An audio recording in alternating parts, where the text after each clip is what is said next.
नमस्कार, मैं आपका दोस्त गौरव कुमार पाठक केवी स्टूडियो की ओर से मैं समूह का स्वागत करता हूं, हार्दिक अभिनंदन करता हूं।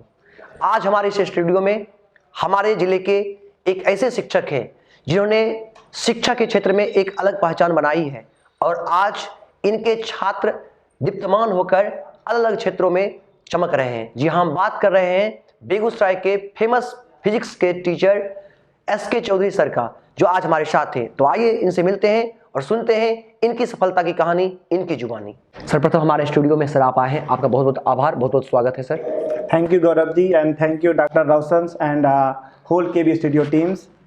थैंक यू मुझे जैसे टीचर को एक इतने बड़े प्लेटफॉर्म देने के लिए थैंक्स अ लॉट। बहुत बहुत धन्यवाद सर आपका।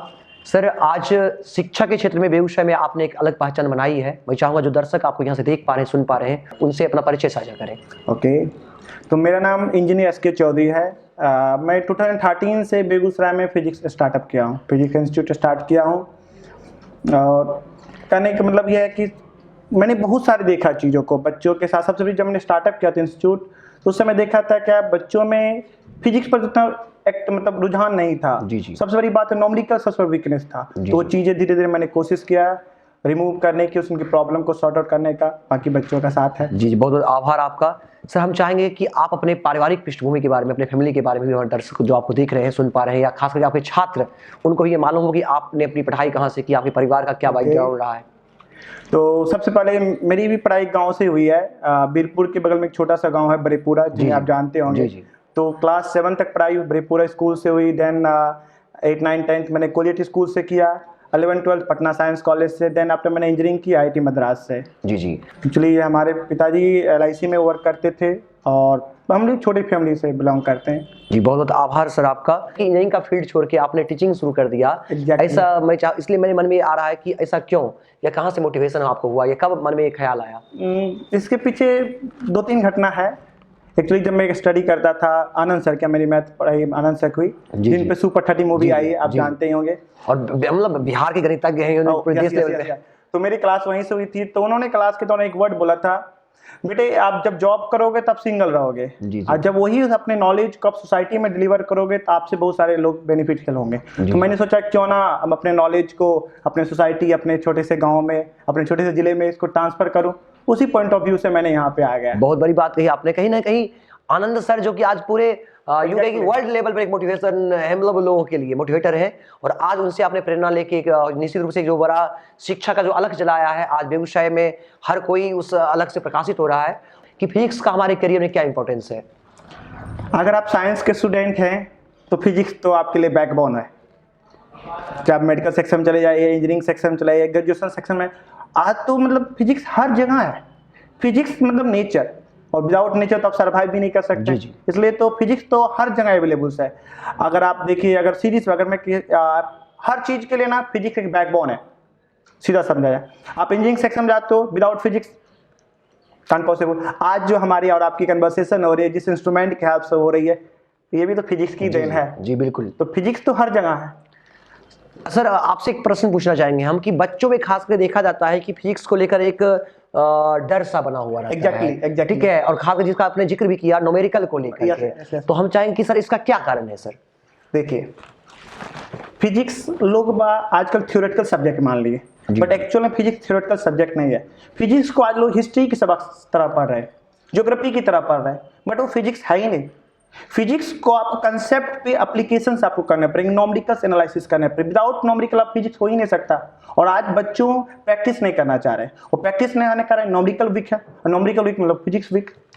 सर, जब फिजिक्स बच्चों का वीक है, मेरा ये कहना है आपसे, मैं चूंकि आज एक टीचर आप यहाँ से हैं, हमारे साथ विचार साझा कर रहे हैं, और बहुत सारे बच्चे यहाँ से देख पा रहे होंगे, पेरेंट्स उनके देख पा रहे होंगे, तो फिजिक्स को कैसे आसान तरीके से, यानी खेल खेल में उनको सुलभ बनाया जाए, कैसे बच्चों के कॉन्सेप्ट क्लियर हो फिजिक्स को लेकर, मैं चाहूंगा उनके ये देखिए, कॉन्सेप्ट क्लियर करने से पहले मैं 3 वर्ड आपको बताना चाहूंगा। फिजिक्स, P फॉर फिजिक्स जिसको बोलते हैं, P फॉर पैसेंस। जी। फिजिक्स के पढ़ने से पहले आपको पैसेंस रखना पड़ेगा। आप ये मैथ की तरह या केमिस्ट्री की तरह इसको फिजिक्स ट्रीट नहीं कर सकते हो। बच्चे होते हैं क्या, मैथ में होता है क्या, चलो ये फार्मूला इसको अप्लाई करो, क्वेश्चन सॉल्व कर लो। फिजिक्स में आपको पैसेंस रखना पड़ेगा, आपके कंसेप्ट के साथ उसको पैसेंस रखना पड़ेगा, तो प्रैक्टिस करना पड़ेगा। बच्चे में ना तो पैसेंस है आज के समय बच्चों में, ना प्रैक्टिस है। ये दोनों के लैगिंग होने के कारण ये फिजिक्स सबसे बड़ा कमजोर हो जाता है। और ये दोनों चीज स्ट्रॉन्ग कर लें बच्चे, पैसेंस रखेंगे, प्रैक्टिस करते रहेंगे, फिजिक्स उनका स्ट्रॉन्ग हो जाएगा। जी, बहुत बहुत धन्यवाद सर आपका। हम चाहेंगे सर कि इस बार जो बिहार बोर्ड का 12th का एग्जाम बहुत पास है, और जो भी बच्चे आपको यहाँ से देख पा रहे, सुन पा रहे, जो इस बार बिहार बोर्ड के 12th बोर्ड का एग्जाम दे रहे हैं, तो उन्हें एज ए टीचर आप क्या सजेस्ट करना चाहेंगे ताकि कम समय में उनकी अच्छे अंक आए? देखिए, अब तो काफ़ी कम टाइम बचा है। बच्चों को मैं एक ही चीज़ बोलूँगा, इस टाइम पे क्वेश्चंस पे एक रिवीजन कर ले। बिहार बोर्ड ने जो मॉडल सेट लॉन्च किए उन्होंने प्रैक्टिस कर ले। दूसरी बात, प्रेशर ना ले। लास्ट टाइम पे होता क्या है, बच्चे प्रेशर ले लेते हैं और प्रेशर के कारण इफिशियंसी डाउन हो जाती है। आप खुद किसी काम को प्रेशर लेकर वर्क करो, आपकी इफिशियंसी क्या होगी? डाउन हो जाएगी। तो विदाउट प्रेशर आप वर्क करिए और आराम से कूल माइंड में एग्जाम दीजिए, आपका अच्छे मार्क्स होंगे। देखिए, इस दूसरी बात, इस बार तो आपके हर चीज में नंबर ऑफ क्वेश्चन डबल कर दिया गया। जैसे हम फिजिक्स की बात करूँ तो 70 ऑब्जेक्टिव जिसमें आपको 35 बनाना, तो इट्स ईजी। लॉन्ग शॉर्ट में बात किया जाए 20 क्वेश्चन जिसमें आपको 10 क्वेश्चन बनाना है। 6 क्वेश्चन में 3 क्वेश्चन आपको, that means number of question बहुत ज्यादा है। अगर बच्चे कूल माइंड होकर अगर बनाते चले ना तो आराम से उनका फिजिक्स हो जाएगा। बट कुछ ज्यादा नहीं करना इस समय। देखिए, बहुत सारे स्कूल्स कॉलेज सारे बंद थे, हम आपको पता ही है लॉकडाउन के कारण। तो इस समय बस ज्यादा से ज्यादा बच्चों मतलब क्वेश्चन बैंक बनाए, पैसेंस लेके, विदाउट प्रेशर क्वेश्चन बैंक बनाए। ऑब्जेक्टिव भी काफी मायने रख रहा है सर। एग्जैक्टली, देखिए ऑब्जेक्टिव स्कोरिंग है। जी। ऑब्जेक्टिव में होता है कि आपके नंबर एग्जैक्ट मिलेंगे। 35 आपने करेक्ट बनाया, एग्जैक्टली 35 मिलेंगे। तो लॉन्ग में क्या होता है, कहीं ना कहीं आपकी लैंग्वेज प्रॉब्लम है। मान लीजिए आपने कहीं मतलब थोड़ी सी प्रॉब्लम, आपने फार्मूला छोड़ दिया, कहीं आपने यूनिट नहीं लिखा, कहीं डायमेंशन नहीं लिखा, तो वहाँ पर आपके नंबर कट जाएंगे। लेकिन ऑब्जेक्टिव तो 35 श्योर है ना, तो वहाँ से नंबर आपके स्कोर करेंगे अच्छे से। अब जो बच्चे ऑब्जेक्टिव पे कमांड कर रहे हैं, आने वाले टाइम में IIT के एग्जाम है, मेडिकल के एग्जाम में, उनमें भी उनको बेनिफिट होगा। जी। तो बच्चों को मेरा मानना है कि ऑब्जेक्टिव पे काफी ज्यादा स्ट्रांग होना चाहिए। ऑब्जेक्टिव स्ट्रांग कर लें तो उनका स्कोर भी अच्छा हो जाएगा और IIT के पॉइंट ऑफ व्यू से उनको बेनिफिट मिल जाएगा। सर आपसे मैं ये जानना चाहूंगा कि पहले जो IIT या NIT का एग्जाम होता था, IIT और ट्रिपल का जो एग्जाम होता था, तो पहले आप भी स्टूडेंट उसमें पार्टिसिपेट किए थे, और आज वर्तमान में उसमें बहुत बड़ा बदलाव आया, चेंजिंग आया है। तो इसके संदर्भ में जो छात्र चाहते होंगे कि मैं भी इंजीनियरिंग फील्ड में जाऊं, तो कैसे, मैं चाहूंगा कि आप थोड़ा सा उनको सलाह दें। चलिए, इस पर मैं थोड़ा सा डिटेल में बात करूंगा। देखिए, हमने जो IIT 2008 में दिया था, और हमारी जो बोर्ड हुई 2008 में हुई, तो उस समय बिहार बोर्ड में 11 12 दोनों कंबाइंड हुआ करते थे। तो उस समय हमारे क्या साथ बेनिफिट क्या था, 11th के भी बोर्ड हुआ करते थे और 12th के बोर्ड हुआ करते थे। तो हमारी दोनों प्रिपरेशन एक साथ होती थी, तो जिससे हम लोग के समय कंपटीशन निकालना इजी होता था। अभी भी इजी है, बट होता क्या है, बच्चे 12th 11th की चीजों को पढ़ते ही नहीं है। बच्चे का थॉट होता है कि फर्स्ट ईयर रेस्ट ईयर। जी बिल्कुल आपने कहा कि फर्स्ट ईयर रेस्ट ईयर, तो 11th को फोकस करते नहीं, और 40% वेटेज 11th पे। जी। और 60% 12th पे। तो मैं मानना, चलो 11th आपकी चली भी गई, आप तो 11th मान लो सेशन आपका चला भी गया, तो 60% अभी भी आपके चांसेस है। और मेरा मानना है कि 30 to 40% अगर आपके स्कोर हो जाते हैं मेन में, IIT मेन में, तो आपको अच्छे NIT कॉलेज में आपका एडमिशन हो जाता है। जी। बस बहुत धन्यवाद सर आपका। सर एक यहाँ पर एक बात आता है कि भाषा का, माध्यम का, हिंदी मीडियम और इंग्लिश मीडियम, तो जो इसको लेकर बच्चों में काफी उधेड़-बुन रहता है कि खासकर बिहार बोर्ड के जो स्टूडेंट होते हैं, और एज ए टीचर आप तो इसको फेस भी करते होंगे, तो इस मीडियम को लेकर जो कॉन्सेप्ट बना हुआ, इसको मैं चाहूंगा जो भी दर्शक आपको देख रहे हैं, जो सुन पा रहे हैं, जो बच्चे आपको यहाँ से देख रहे हैं, उनका ये जो कॉन्सेप्ट जो है मीडियम को लेकर है, उसे आप अपने विचार से क्लियर करें। देखिए, मेरा एक ही मानना है, नॉलेज और लैंग्वेज दोनों अलग अलग चीजें होती है। नॉलेज आपके पास, लैंग्वेज कोई नीड ही नहीं है। अब USA में बच्चा जन्म लेता है तो वहाँ पे उसको हिंदी थोड़ी बताई जाती है, ऑटोमेटिक बच्चा जन्म इंग्लिश से बोलना शुरू करता है, और हमारे यहाँ बच्चा तो हिंदी। तो लैंग्वेज दूसरी चीज है, नॉलेज कंसेप्ट दूसरी चीज। अगर आपके पास कंसेप्ट है तो आपके लैंग्वेज आपके मैटर नहीं करेगा। जी बिल्कुल सही कहा सर। मैंने इसलिए आपसे पूछा क्योंकि इंजीनियरिंग में देखा जाता है कि वहाँ पर इंग्लिश में ही बुक है, बड़े बड़े जो भी अच्छे राइटर की बुक है, जितनी भी फॉरेन राइटर की बुक आती है, जितने अच्छे पब्लिशर्स हैं, वो सारे इंग्लिश लैंग्वेज में। जी। तो एक चीज है, सबसे बड़ी बात तो मैं आपको बताऊं, साइंस में आपकी ग्रामेटिकल एरर नहीं देखी जाती, सबसे बड़ा प्लस पॉइंट है। आप यहाँ पे आप लिटरेचर का टीचर, इंग्लिश टीचर होते तो आपको वहाँ पे ग्रामेटिकल देखा जाएगा, भाई यहाँ पे आपको थर्ड वर्ब लगाना, फोर्थ वर्ब लगाना, आई लगाना, एम लगाना, डेट वगैरह वगैरह। बट साइंस के साथ ऐसा नहीं है, आपकी कंसेप्ट पता होना चाहिए, आपकी जो रिप्रेजेंट करो सेंटेंस बना, उससे आपके कंसेप्ट क्लियर हो रहे, दैट्स इट। तो यहाँ पे लैंग्वेज तो कहाँ ज्यादा डिफिकल्टी आएगी। तो आज जो बिहार बोर्ड के जो स्टूडेंट चाहते हैं कि हम इस पे करियर बनाए, तो उनको क्या सजेस्ट करना चाहेंगे आप? देखिए, अभी जो रिसेंटली बच्चे जो बोर्ड एग्जाम दे रहे हैं, उनको तो मैं सबसे पहले कहूँगा बोर्ड पे फोकस करें।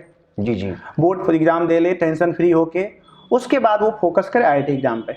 और मेरा मानना है सर, एक छोटा सा बुरा मत मानिएगा, अभी के समय में ना IIT का एग्जाम निकालना बहुत इजी है रिस्पेक्ट टू जनरल कंपटीशन। जी। जनरल का मैंने थोड़ा दिन पहले मैंने एक डाटा देख रहा था, आप जनरल कंपटीशन तो नहीं है जी तो अगर है तो सॉरी। नहीं, कोई बात नहीं है। जनरल कंपटीशन में मैंने कुछ दिन पहले देखा था, एक रेलवे की वैकेंसी निकली थी जिसमें फोटो वगैरह मैंने बहुत वायरल हो रहा था।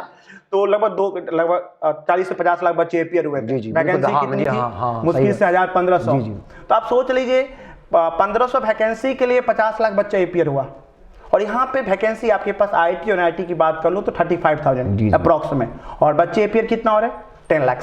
10 लाख में से अगर आपकी 50 से वैकेंसी है तो कौन बेटर है? जी बिल्कुल। कौन निकालना ईजी है? IIT निकालना ईजी। दूसरी बात, जनरल कंपटीशन में आपको मेरा मानना नर्सरी क्लास से लेकर अप टू कोई लिमिट ही नहीं है। और यहाँ पे सिलेबस का वो लिमिट है। दूसरी बात, यहाँ पे सिर्फ 11-12 तो सिलेबस पॉइंट ऑफ व्यू देखा जाए तो भी इंजीनियरिंग ईजी है। दूसरी कंसेप्ट आपको देखा जाए तो एज का, जनरल कंपटीशन में अप टू 35 ईयर तक आप एग्जाम दे सकते हैं। That means me and my equivalent पापा। मेरे पापा जी की उम्र के जो होंगे 35, अगर मैं 18 साल का हूं तो मेरे पापा की उम्र 35 साल। दैट मींस मेरे और मेरे पिताजी दोनों बैठेंगे जनरल कंपटीशन में। IIT में कौन, या तो मैं बैठूंगा या मुझसे 1 साल सीनियर। जी बिल्कुल। तो that means her point of view से देखा जाए तो आपके IIT निकालना थोड़ा सा बहुत ईजी है। बट हम लोग का क्या है, हैबॉक बन रखा है। छोटे शहर में कहते हैं भैया IIT नहीं निकलेगा।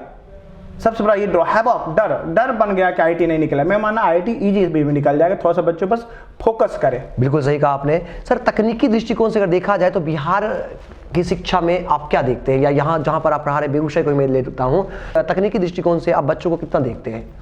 देखिए, यहाँ बेगूसराय के बच्चों में टैलेंट है, उनको सही गाइडलाइन की जरूरत है। और देखिएगा, एक तो हमारा बिहार है, हम लोग बिहारी हैं, मैथमेटिक्स हम लोग का तो स्ट्रॉन्ग है जी, पूरे हर जगह फेमस है, हर जगह फेमस है। हम लोग कहीं कहीं अगर बैक होते हैं तो लैग करते हैं इंग्लिश लैंग्वेज का मेन है। तो मेरा मानना टेक्निकली बहुत स्ट्रॉन्ग है।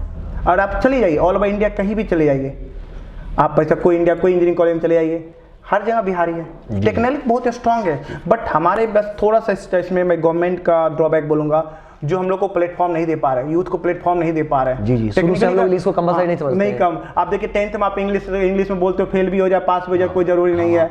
और आप वही 12th में आते बोलते हो भैया 100 का आपको पेपर देना है, कंपलसरी है। तो कैसे होगा?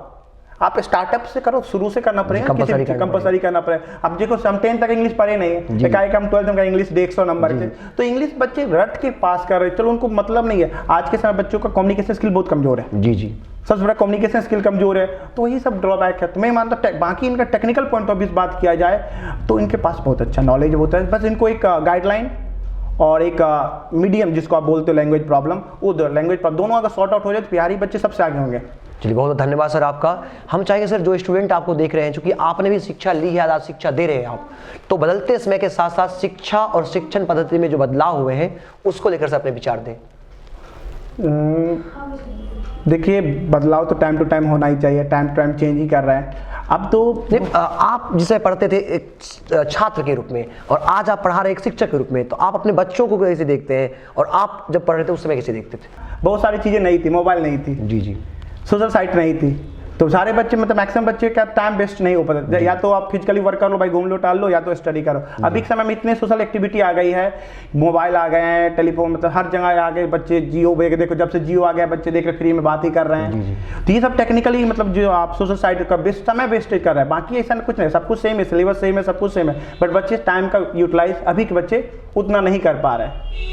अच्छा, आपको लगता है कि सेल्फ स्टडी जो होता था पहले के समय में, वही तो मैं बोलना चाह रहा हूँ, मोबाइल बेस्ड टाइम वेस्ट कर रहे हैं। फिर आप देखो 18 घंटे बच्चे व्हाट्सएप चला रहे हैं, फेसबुक चला रहे हैं, क्लासेस में भी मोबाइल चला रहे हैं, टाइम वेस्ट है। सेल्फ स्टडी अब जीरो हो गया।